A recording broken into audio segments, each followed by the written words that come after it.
അതോട്ടന് കൊടുത്ത അവാർഡൊക്കെ അതായിരുന്നു. ആ അവാർഡ് എനിക്ക് കിട്ടിയിരുന്നു. ബെസ്റ്റ് ബിസിനസ് മാൻ അവാർഡ് എന്ന് പറഞ്ഞിട്ട് ഒരു 6-7 കൊല്ലം മുമ്പ് എനിക്ക് കിട്ടിയിരുന്നു. അതുപോലെ തന്നെ ഈ രാജീവ് ഗാന്ധി മെമ്മോറിയൽ അവാർഡ് എനിക്ക് ഡൽഹിയിൽ നിന്ന് കിട്ടിയിരുന്നു. ഞാൻ വാങ്ങാൻ പോയിരുന്നു. എനിക്ക് ഈ പോലീസിൻ്റെ പിന്നെ ഹോർമിസ് തരകൻ്റെ അവാർഡ്, അങ്ങനെ ഒരുപാട് അവാർഡുകൾ, അംഗീകാരം, അതിലൊക്കെ എനിക്ക് വളരെ സംതൃപ്തിയുള്ള എൻ്റെ മേഖല, 2 മേഖലയിലും ഞാൻ ഇന്ന് വരെ എല്ലാം കാത്തു സൂക്ഷിച്ചിട്ട് വരുന്ന ഒരാളാണ്. കണ്ണൂരിൻ്റെ പൈതൃക ബിസിനസ്സാണല്ലോ ഹാൻഡ്ലൂം.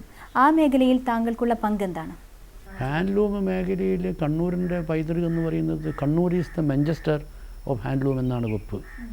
അത് വരാൻ കാരണം കണ്ണൂരിൽ ഇതിൻ്റെ ഒരു ഫാമിലി, ഈ കൈത്തറിയുടെ ഈ ചാലിയ സമുദായം എന്ന് പറയുന്ന ഒരു വലിയ സമുദായം, വീടുകളിൽ വെച്ച് തന്നെ മഹാത്മാഗാന്ധിജിൻ്റെ ആ ചക്ര ഇതും നൂലും ചുറ്റലും ആ തൊഴിലും കണ്ടെത്തിയ ഒരു സമുദായം തന്നെ കണ്ണൂരിലും കണ്ണൂരിൻ്റെ പരിസരത്തിലും ധാരാളം ഉള്ളതുകൊണ്ട് കണ്ണൂരിന് ആ ഒരു പേര് വളരെ മുമ്പേ ഉണ്ടായിരുന്നു.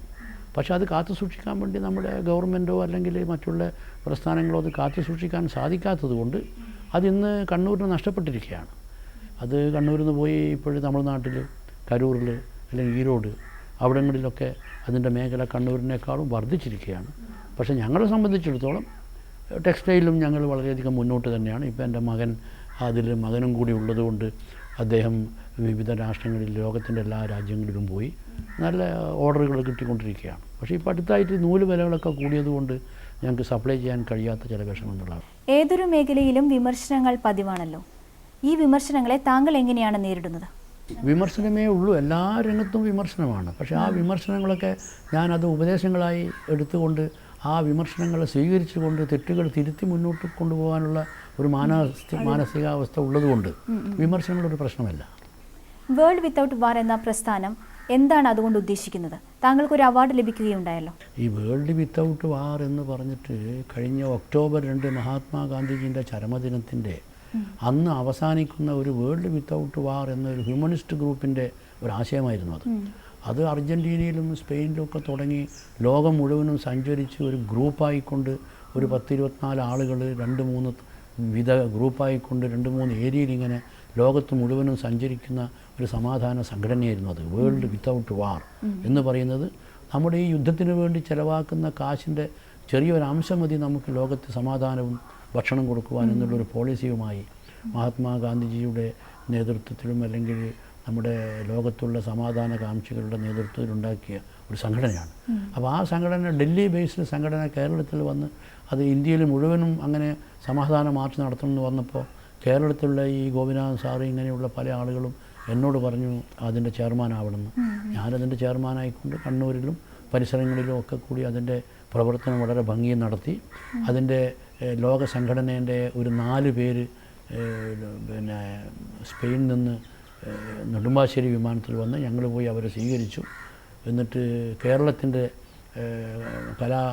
കൾച്ചറൽ സെൻ്ററായ തൃശ്ശൂരിൽ വെച്ചിട്ട് ഞങ്ങൾ ഈ വേൾഡ് വിത്തൗട്ട് വാറിൻ്റെ സ്റ്റേറ്റ് സമ്മേളനം നടത്തി. വളരെ നല്ല ഭംഗിയായി ആ സമാധാന സമ്മേളനം സമാപിച്ചു. അത് കഴിഞ്ഞ് അതിൻ്റെ ഒരു സമാപ്തി എന്ന നിലയിൽ നമ്മുടെ വേൾഡ് മാർച്ചിൻ്റെ അംബാസഡറായിരുന്ന പ്രശസ്ത പിന്നണി ഗായകൻ ഡോക്ടർ യേശുദാസ് എനിക്കൊരു അവാർഡ് തന്നു, എന്നെ അഭിനന്ദിച്ചു. ഹാജിക്ക എന്നാണ് കണ്ണൂരുകാർ വളരെയധികം സ്നേഹപൂർവ്വം ഹാജിക്ക എന്ന് പറയുന്നത് ഒരു നല്ലൊരു സർനെയിമാണല്ലോ. ഹാജിക്ക എന്ന് പറയുമ്പോൾ അതിനൊരു ആദരണീയത്വവും ഒരു ദൈവികത്വവും ഒക്കെ ഉള്ളതുകൊണ്ട് ഹാജിക്ക CH എന്നൊക്കെ വിളിക്കും. ഇന്നത്തെ പുത്തൻ തലമുറയ്ക്ക് സ്പോർട്സിനോടുള്ള ഒരു ആഭിമുഖ്യം വളർത്താൻ എന്താണ് ചെയ്യാൻ ഉദ്ദേശിക്കുന്നത്? ഒരുപാട് കാര്യങ്ങൾ ചെയ്തല്ലോ. ഞാൻ ഈ ഫുട്ബോൾ രംഗത്ത് അണ്ടർ 14-ലും അണ്ടർ 10-ലൊക്കെ ധാരാളം ഈ നമ്മൾ കേരളത്തിൻ്റെ സംസ്ഥാന അകത്തുണ്ടായ ഒരുപാട് ഈ മരിച്ചുപോയ സത്യൻ, ഷറഫാലി, കുരികേഷ് മാത്യു, തോബിയാസ്, ഇങ്ങനെയുള്ള നല്ല നല്ല കുട്ടികൾ അന്ന് 12-14 വയസ്സുള്ള കുട്ടികളെ സബ് ജൂനിയർ ലെവലിൽ എൻ്റെ നേതൃത്വത്തിലായിരുന്നു ഞാൻ വളർത്തിക്കൊണ്ടുവന്നത്. ആ കുട്ടികൾ പിന്നെ ഒരു 10-15 കൊല്ലം സംസ്ഥാനത്ത് വലിയ ഇന്ത്യൻ ഫുട്ബോളിൻ്റെ തലപ്പത്ത് നിൽക്കുന്ന കുട്ടികളായി മാറി. ആ തലമുറ കഴിഞ്ഞ് ഇന്ന് ആ സബ് ജൂനിയർ ക്യാമ്പൊന്നും ഇല്ല. അതുകൊണ്ട് നമുക്ക് നല്ല താരങ്ങളുമില്ല, നല്ല ടീമുമില്ല. ചെറിയ കുട്ടികളെ വളർത്തിയെടുക്കാനുള്ള സംവിധാനം ഉണ്ടാക്കണം. അതിന് ഇന്നുള്ള തലമുറ വരണം. എൻ്റെ ആ സമയത്ത് ഞാൻ വളരെയധികം അതിനുവേണ്ടി പ്രയത്നിച്ചിരുന്നു. ഇന്നിപ്പോൾ കുറച്ച് പ്രായവും കാര്യമെല്ലാം ആകുമ്പോൾ അന്ന് ചെയ്ത പോലെ ഇന്ന് ചെയ്യാൻ പറ്റുന്നില്ല. ഹാജിക്ക എന്നാണല്ലോ കണ്ണൂരുകാർ സ്നേഹപൂർവ്വം വിളിക്കുന്നത്. പുത്തൻ തലമുറയ്ക്ക് സ്പോർട്സിനോടുള്ള ഒരു ആഭിമുഖ്യം വളർത്താൻ എന്തൊക്കെയാണ് ചെയ്യാൻ ഉദ്ദേശിക്കുന്നത്? അതിന് നമ്മൾ സ്പോർട്സ് തന്നെയാണല്ലോ, sports body with sports mind. ഇത് രണ്ടും യുവത്വം സൂക്ഷിക്കേണ്ട ഒരു വലിയ പ്രക്രിയ ഉണ്ടായിരിക്കണം. മാനസികമായിട്ടും ശാരീരികമായിട്ടും മനസ്സിലെന്നും ഇത് ചെറുപ്പം രണ്ടിനെയും തന്നെ അല്ലേ? സംയോജിച്ച് കൊണ്ടുപോകാനുള്ളൊരു കഴിവാണത്. അപ്പോഴും നമുക്ക് പ്രായം നമ്മുടെ മുമ്പിൽ വരുന്നില്ല. നല്ലൊരു ഗായകനാണല്ലോ, സംഗീത രംഗത്തേക്ക് വരാനുണ്ടായ ഒരു സാഹചര്യം എന്തായിരുന്നു? നല്ല ഗായകനെന്ന് പറയാൻ പറ്റില്ല. പാട്ടോട് വളരെയധികം താല്പര്യമാണ്. കാരണം ശബ്ദവും ഈ സൗണ്ടും മ്യൂസിക്കും കേൾക്കുമ്പോൾ മാനസികപരമായി ഉണ്ടാകുന്ന ഒരു സന്തോഷം, പിന്നെ പാട്ടിൻ്റെ മാധുര്യം, അത് ഏത് മനുഷ്യനും അത് മാനസികമായിട്ട് ഒരു സന്തോഷം ഉണ്ടാകുന്ന കാര്യമാണ്. നല്ല പാട്ടുകൾ, എനിക്ക് സിനിമ കാണൽ തീരെ ഇഷ്ടമല്ല, അഭിനയിക്കുന്നതിലൊരു തോന്നലാണ്. പക്ഷെ പാട്ടിൻ്റെ സ്വരവും പാട്ടിൻ്റെ ആ മാധുര്യവും ആ ശബ്ദവും നമുക്ക് ഉൾക്കൊള്ളാൻ കഴിയുന്ന ഒരു മേഖല ആയതുകൊണ്ട് വളരെ ഇഷ്ടമാണ് നല്ല പാട്ട്. വളരെയധികം നേട്ടങ്ങൾ നേടിക്കഴിഞ്ഞു. ഇനിയും സ്വന്തമാക്കാൻ ആഗ്രഹിക്കുന്ന നേട്ടങ്ങൾ എന്തൊക്കെയാണ്? ഈ വളരെയധികം അധ്വാനിക്കുന്ന വ്യക്തിയൊന്നും ഞാൻ സമ്മതിക്കാൻ സാധിക്കില്ല. കാരണം എന്നെക്കാൾ അധ്വാനിക്കുന്ന ഒരുപാട് ആളുകളെ ഞാൻ കാണുന്നുണ്ട്. അപ്പോൾ അധ്വാനിക്കുന്നത് ശരി തന്നെ, പക്ഷേ ഞാൻ അധ്വാനിച്ചതിൻ്റെ പ്രതിഫലം ഞാൻ അനുഭവിക്കുന്നു. എൻ്റെ ഫാമിലിയും ഞാനും എൻ്റെ കുട്ടികളും, എൻ്റെ കൂടെ എൻ്റെ മകൻ ബിസിനസ് ചെയ്യുന്നുണ്ട്. എൻ്റെ ടെക്സ്റ്റൈൽ രംഗത്തും അതുപോലെ തന്നെ നിർമ്മാണ മേഖലയിലും എൻ്റെ മകനും എൻ്റെ കൂടെ വളരെ സിൻസിയറായിട്ട് വർക്ക് ചെയ്യുന്നുണ്ട്. അവനിന്ന് വലിയ എക്സ്പോർട്ടറായി. അതുപോലെ തന്നെ നിർമ്മാണ മേഖലയിലും പരിപൂർണമായി അവനുണ്ട്.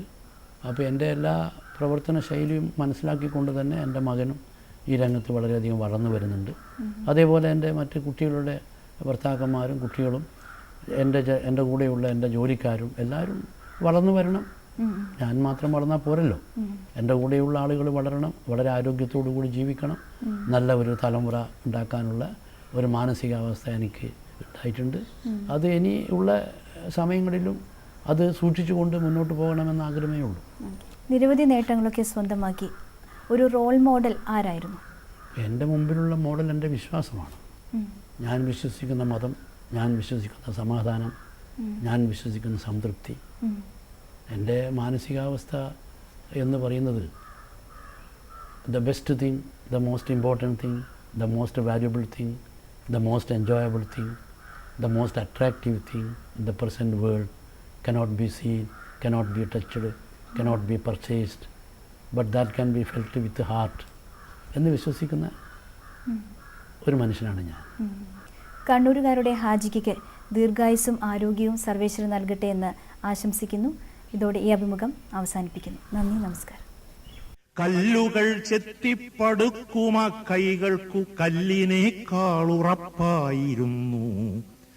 ചെത്തിയ കല്ലിന്റെ ചേലു കണ്ടാൽ കെട്ടിപ്പടുക്കും പടുത കണ്ടാൽ അക്കൈവിരുത് പുകഴ്ത്തുമാരും അപ്പുകൾ ഏതിനും മീതയല്ലോ.